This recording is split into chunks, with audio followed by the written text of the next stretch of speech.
नमस्कार दोस्तों, हर हर महादेव, जय श्री राम। ईयर 2020 के डेटा के हिसाब से इंडिया की ओवरऑल लिटरेसी रेट 77.7 थी, जिसमें केरला हाईएस्ट 96.2 लिटरेसी रेट थी।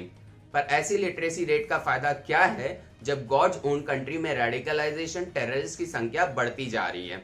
20 जून को Shri Loknath Behera IPS officer retire हुए after his tenure as the longest serving Kerala state police chief. उन्होंने बताया कि केरला टेररिस्ट एक्टिविटीज का ब्रीडिंग ग्राउंड बनते जा रहा है। कई सारे स्लीपर सेल्स पनप रहे हैं केरला में, और ये प्रमाण है कि god's own country foreign funded terror activities में बदल रहा है। कोई भी रीजन रातों रात आतंकवाद से ग्रस्त नहीं होता।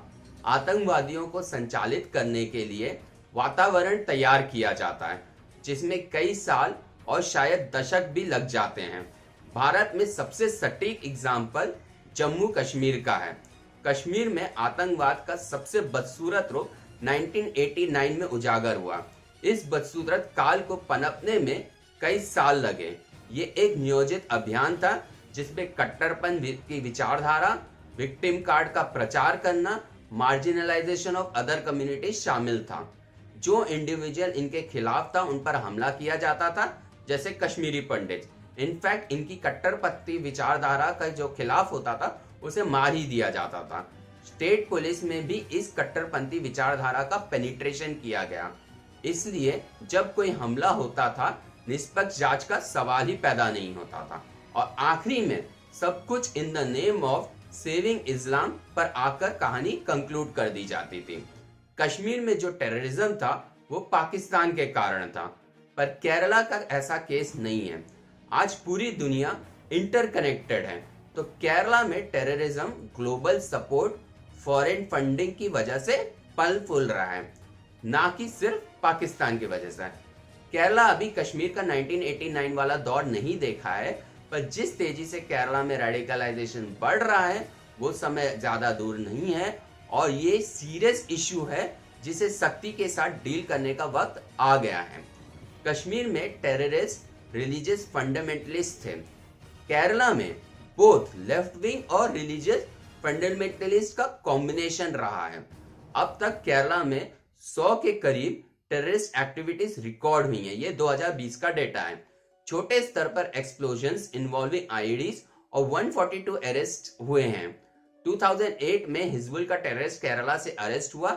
ये केरला में पासपोर्ट के लिए अप्लाई कर रहा था। कई सारे कश्मीरी टेररिस्ट केरला यूथ को भड़काकर रिक्रूटमेंट भी करते हुए पाए गए हैं। 2008 में ही 2 कन्वर्टेड यूथ कश्मीर की एलओसी पर मारे गए थे after they attacked Indian convoy. Bangalore serial bombing में भी केरला यूथ का अरेस्ट हुआ था। Professor TJ Thomas from Newman college, उन पर 4 जुलाई 2010 को अटैक हुआ। उनके हाथ काट दिए गए फॉर, आप पढ़ सकते हैं। 2011 में सिम्मी और माओइस्ट के बीच साठगांठ की खबर भी आई सामने। 2012 में एनआईए ने केरला में फेक करेंसी प्रिंटिंग का एक बहुत बड़ा रैकेट पकड़ा था। 2013 में यासीन भटकल को अरेस्ट किया गया। उसने केरला बेस्ड आईएम ऑपरेटिव्स इन नॉर्थ केरला कबूला था। 2014 में ही वेल्डेरा विलेज में नियर तिरुवनंतपुरम एक्सप्लोजिव्स बरामद हुए। इसका इस्तेमाल देश भर में ब्लास्ट करने के लिए यूज करना था। यूएई ने 2015 में 4 केरला यूथ को डिपोर्ट किया था। उन पर आईएसआईएस की समर्थक होने का इल्जाम था। आईएसआईएस के बैचेस में महिलाएं, उनके इन्फेंट, यूथ, पूरी फैमिलीज तक रिक्रूट होती है जो इंडिया से सीरिया गए ट्रेनिंग लेने। अकेले 2016 में 21 लोगों का समूह, जिसमें मेडिकल और इंजीनियरिंग प्रोफेशनल थे, वो आईएसआईएस ज्वाइन करने के लिए सीरिया गए। सोचिए, इतना लिटरेसी रेट और एजुकेशन का क्या फायदा जब आगे जाके टेररिस्ट ही बनना है। 2020 में कोलम सेक्रेटरेट और मल्लापुरम में आतंकवादियों ने एक्सप्लोजन्स किया। 16 अप्रैल 2018 केरला के चुनिंदा डिस्ट्रिक्ट, खास करके नॉर्थ केरला में एक अजीबोगरीब तरीके का बंद देखा गया। कठुआ विक्टिम के लिए न्याय की मांग करते हुए सोशल मीडिया ग्रुप पर व्हाट्सएप के संदर्भ में एक अघोषित फ्लैश स्ट्राइक का आह्वान किया गया। इसके एवज में नॉर्थ केरला के सभी डिस्ट्रिक्ट्स में राइट्स किए गए।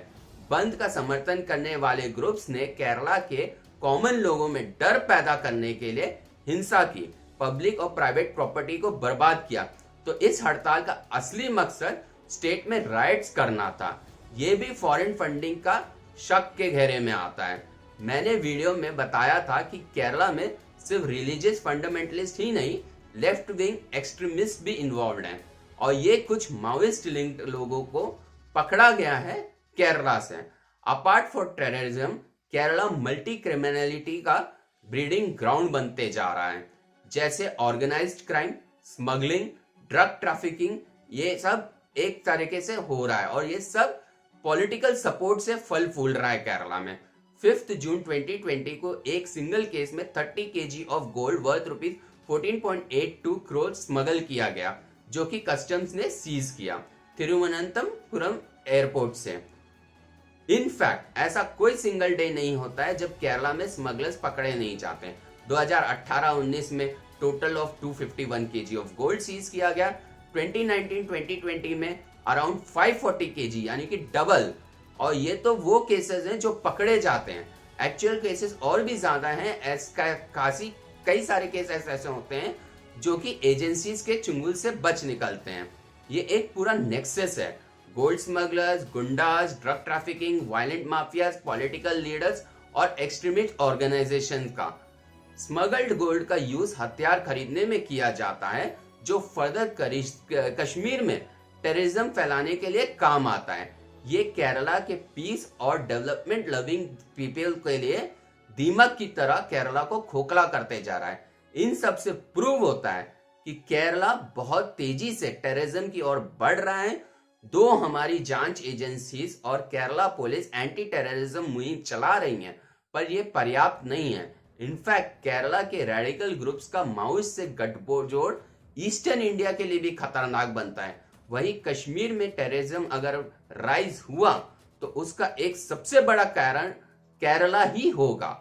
इन सब से इंडिया डिस्टेबलाइज हो सकता है, Indian economy and development effect होती है। इसीलिए सबसे बड़ी बात, केरला के peaceful and development loving Malayalis इससे सबसे ज्यादा प्रभावित होते हैं।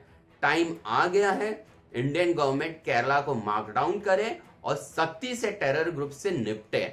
आप और हम सरकार को सोशल मीडिया के माध्यम से इन बातों से और एक्शन लेने पर मजबूर कर सकते हैं। इसलिए ट्वीट करिए, पोस्ट करिए, वीडियोस बनाइए, पर इसे जरूरी एक मुद्दा बनाइए। आप अपने कमेंट्स लिखकर अपने विचार जरूर प्रकट करें। धन्यवाद दोस्तों। जय हिंद, जय भारत।